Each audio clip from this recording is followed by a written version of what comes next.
trading in factor services is the same theory we've always applied to international trade in final products and intermediate products and so forth, works for trade in factor services as well. And this does not represent a particular threat to the U.S. economy as a whole. Now, obviously, there may be some particular workers who are specifically threatened by the possibility that what they do could instead be supplied from abroad, and hence their employment prospects or their wages will be adversely affected.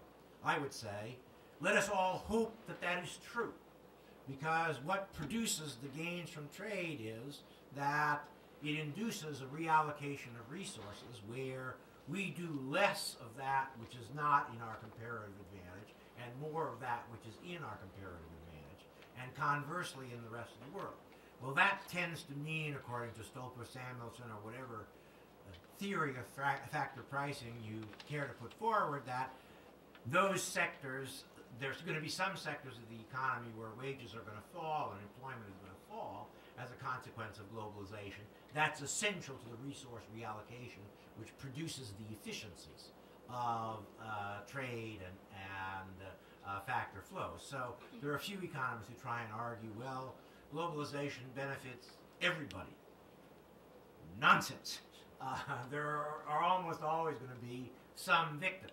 But I point out that when my father's father and mother came to this country,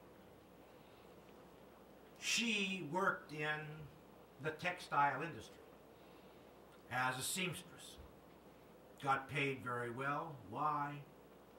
Because she could speak French. And the fashion houses in New York all had French designers, and they wanted to have seamstresses that they could curse at in French. And my grandmother had that capability. My grandfather was a vegetable cook at the Waldorf Astoria, having his old trade in Europe having disappeared. And why was that? Well, again, he could speak French, and the French cooks wanted to be able to yell at their assistants in French as well. Well, I don't speak French, and I'm neither a seamstress nor a vegetable cook. And so, in thinking about the longer-term benefits and costs of globalization and what its impact has been on the textile and apparel industry, we need to recognize that the sons and daughters and grandsons and granddaughters of a number of these industries where the U.S. has over time reduced its production, that those sons and daughters and grandsons and granddaughters are no longer working in those industries. And what globalization has permitted the population to do over time is to move to the new expanding industries. I'm sure that this is happening and will happen with the automobile industry as well, that the number of people employed in that industry in this country has been falling persistently for many years, and the result has not been a massive increase in unemployment. It's been people moving to alternative occupations, and many sons and daughters not going to work in the automobile plant.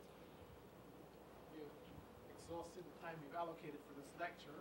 I've been personally fascinated by what took place here today, and I think you have been too. The last order of business is to make the presentation of the Alice Gordon Memorial Award to Dr. Mussa. Thank you very much for coming to the